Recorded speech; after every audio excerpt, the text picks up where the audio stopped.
क्या टीएमसी की बगावत अब अपने ही सूत्रधार को निकलने जा रही है? जिस ऋतुवल्लता बनर्जी को 58 विधायकों की ताकत का सबसे बड़ा चेहरा बताया जा रहा था, क्या वही नेता अब अपने ही खेमे में घिर चुका है? आखिर ऐसा क्या हुआ कि ममता बनर्जी को किनारे लगाने की एक घोषणा ने बागी कैंप के भीतर भूचाल ला दिया? क्या ऋतुवल्लता ने सत्ता की सीढ़ियां चढ़ने की जल्दबाजी में वो गलती कर दी जिसकी कीमत उन्हें अपनी राजनीतिक हैसियत गंवाकर चुकानी पड़ सकती है? और सबसे बड़ा सवाल, क्या बंगाल में शुरू हुई ये बगावत अब ममता बनर्जी के खिलाफ नहीं बल्कि खुद ऋतुवल्लता बनर्जी के खिलाफ मोर्चा बनती जा रही है? क्योंकि जो विधायक कल तक उनके साथ मंच साझा कर रहे थे वही आज खुलकर उनके फैसलों पर सवाल उठा रहे हैं। खेल अब सिर्फ टीएमसी और बागियों के बीच नहीं बल्कि बागियों के भीतर भी शुरू हो चुका है। नमस्कार दोस्तों, मैं हूं परवीन सानी। दोस्तों, इस पूरे घटनाक्रम में सबसे बड़ा राजनीतिक झटका अगर किसी एक व्यक्ति को लगा है तो वो है ऋतुवल्लता बनर्जी, क्योंकि 58 विधायकों के समर्थन के बाद उन्हें लगने लगा था कि अब बागी खेमे में उनकी स्थिति निर्विवाद हो चुकी है। विधानसभा में नेता प्रतिपक्ष की मान्यता मिलने के बाद ऐसा माहौल बनाया गया कि मानो टीएमसी का असली नियंत्रण अब उनके हाथ में आ गया हो। लेकिन राजनीति में सबसे खतरनाक स्थिति वही होती है जब कोई नेता अपने समर्थक को अपनी व्यक्तिगत ताकत समझने की गलती कर बैठता है। ऋतुवल्लता बनर्जी के साथ फिलहाल कुछ ऐसा ही होता दिखाई दे रहा है। असल में जिन 58 विधायकों को ऋतुवल्लता अपनी ताकत समझ रहे थे वो विधायक उनके साथ किसी वैचारिक प्रतिबद्धता या व्यक्तिगत नेतृत्व के कारण नहीं आए थे। उनका साझा उद्देश्य अभिषेक बनर्जी के बढ़ते प्रभाव का विरोध करना था। लेकिन ऋतुवल्लता ने इस विरोध को अपने पक्ष में जनादेश मान लिया। उन्होंने ये मान लिया कि अब वो ममता बनर्जी के समानांतर शक्ति केंद्र बन सकते हैं। यहीं से उनके लिए मुश्किलों की शुरुआत हो गई। सबसे बड़ा झटका तब लगा जब उनके अपने ही विधायक खुलकर ममता बनर्जी के पक्ष में खड़े होने लगे। राजनीति में विरोधियों का हमला उतना खतरनाक नहीं होता जितना अपने लोगों का सार्वजनिक असंतोष। गुलशन मलिक और संगीता रॉय जैसे नेताओं ने जिस तरह खुले मन से ममता बनर्जी को सर्वोच्च नेता बताया, उससे साफ संकेत दे दिया कि ऋतुवल्लता की नेतृत्व क्षमता को लेकर बागी खेमे के भीतर ही भरोसे का संकट पैदा हो गया है। दरअसल ऋतुवल्लता बनर्जी चाहते थे कि बागी खेमे का नया चेहरा वही बने और ममता बनर्जी एक सम्मानजनक लेकिन सीमित भूमिका में रहे। लेकिन विधायकों ने संदेश दे दिया कि बंगाल में ममता बनर्जी को दिखावे का नेता बनाकर राजनीति नहीं की जा सकती। यानी जिस फैसले के जरिए ऋतुवल्लता अपनी पकड़ मजबूत करना चाहते थे वही फैसला उनकी कमजोरी उजागर कर गया। इससे भी बड़ा झटका उन्हें संगठन स्तर पर लगा। मीडिया रिपोर्टों के मुताबिक बागी विधायकों ने प्रशासनिक और क्षेत्रीय मुद्दों को लेकर अलग समिति बनाने का फैसला किया है।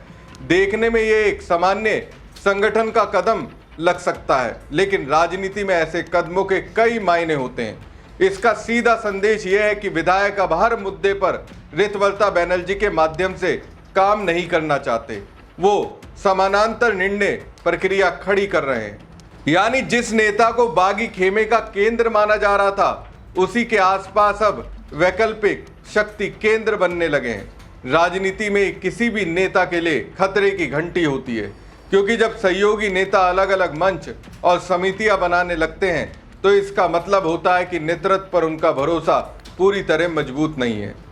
ऋतुवल्लता बनर्जी के लिए एक और समस्या यह है कि उनके पास ममता बनर्जी जैसा जनाधार नहीं है। बागी विधायकों को यह अच्छी तरह पता है कि अगले चुनाव में उन्हें वोट जनता से लेना है और बंगाल के बड़े हिस्से में आज भी ममता बनर्जी का नाम चुनावी पूंजी की तरह काम करता है। ऐसे में विधायक अपनी राजनीतिक जमीन बचाने के लिए ममता बनर्जी से दूरी नहीं बनाना चाहते। यही कारण है कि वो ऋतुवल्लता के साथ रहते हुए भी ममता बनर्जी के खिलाफ जाने को तैयार नहीं है। यानी ऋतुवल्लता बनर्जी को जो समर्थन दिखाई दे रहा था वो वास्तव में उनके नेतृत्व के लिए नहीं बल्कि एक विशेष राजनीतिक परिस्थिति के कारण था। जैसे ही उन्होंने उस समर्थन को अपनी व्यक्तिगत ताकत में बदलने की कोशिश की, उनके सहयोगियों ने उन्हें सीमाएं याद दिलानी शुरू कर दी। दोस्तों, राजनीति में कई बार किसी नेता की सबसे बड़ी हार विपक्ष से नहीं बल्कि उसके अपने समर्थकों से शुरू होती है। ऋतुवल्लता बनर्जी के साथ फिलहाल कुछ ऐसा ही होता दिखाई दे रहा है। जिस दिन उन्हें लगा कि 58 विधायक उनके पीछे खड़े हैं और अब बंगाल की राजनीति में एक नया शक्ति केंद्र बन चुका है। शायद उसी दिन उनके राजनीतिक संकट की उल्टी गिनती भी शुरू हो गई थी, क्योंकि संख्या उनके साथ नहीं थी, लेकिन भावनात्मक समर्थन और राजनीतिक वैधता अभी भी ममता बनर्जी के पास थी। और बंगाल की राजनीति में दोनों चीजें सिर्फ विधायकों की गिनती से कहीं ज्यादा मायने रखती है। रितवल्ता बनर्जी की सबसे बड़ी भूल शायद यही रही कि उन्होंने बगावत के मकसद को सही ढंग से नहीं समझा। जिन विधायकों ने अभिषेक बनर्जी की कार्यशैली के खिलाफ आवाज उठाई थी, उन्होंने कभी भी ममता बनर्जी के नेतृत्व को अस्वीकार नहीं किया था। लेकिन जैसे ही रितवल्ता ने ममता बनर्जी को मुख्य सलाहकार तक सीमित करने की बात की, उनके अपने साथियों को लगने लगा यह आंदोलन अपनी मूल दिशा से भटक रहा है। यही वजह है कि अब एक एक करके विधायक सार्वजनिक रूप से ममता बनर्जी के समर्थन में बयान दे रहे हैं और अप्रत्यक्ष रूप से रितवल्ता को संदेश दे रहे हैं कि नेतृत्व की एक सीमा होती है। दोस्तों, राजनीतिक तौर पर देखें तो ये सिर्फ असहमति नहीं है, बल्कि नेतृत्व पर अविश्वास का शुरुआती संकेत है। जब कोई विधायक कैमरे के सामने आकर कहता है कि अगर ममता बनर्जी सर्वोच्च नेता नहीं रहेंगी तो हमें अपने भविष्य पर विचार करना पड़ेगा, तो ये सिर्फ एक बयान नहीं होता, ये उस नेता के लिए चेतावनी होती है जो खुद को संगठन का नया केंद्र मानने लगा हो।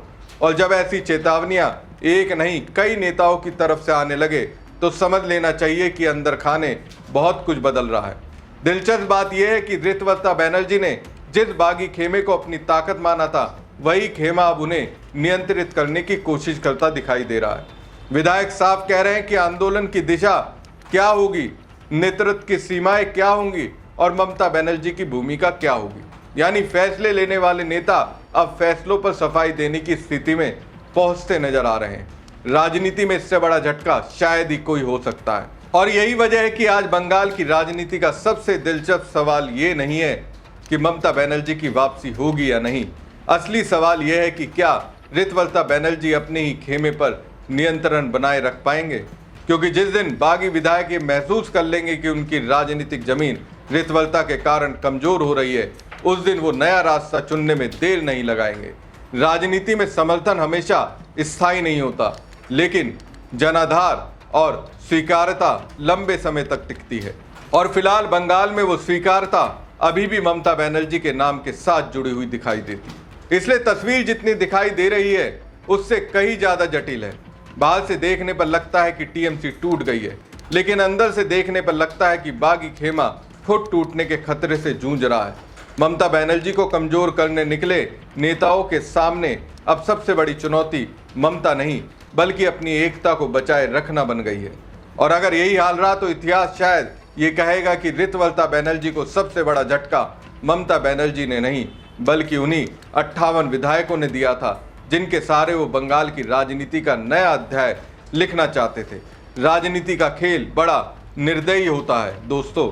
कई बार राजा बनने की जल्दबाजी में खिलाड़ी अपनी ही सेना खो बैठता है, और फिलहाल बंगाल में यही कहानी लिखी जाती दिखाई दे रही है। हमारी खबर आपको कैसी लगी कमेंट बॉक्स में कमेंट करके जरूर बताएं। साथ ही पेज को ज़्यादा से ज़्यादा लाइक और शेयर कीजिएगा। धन्यवाद।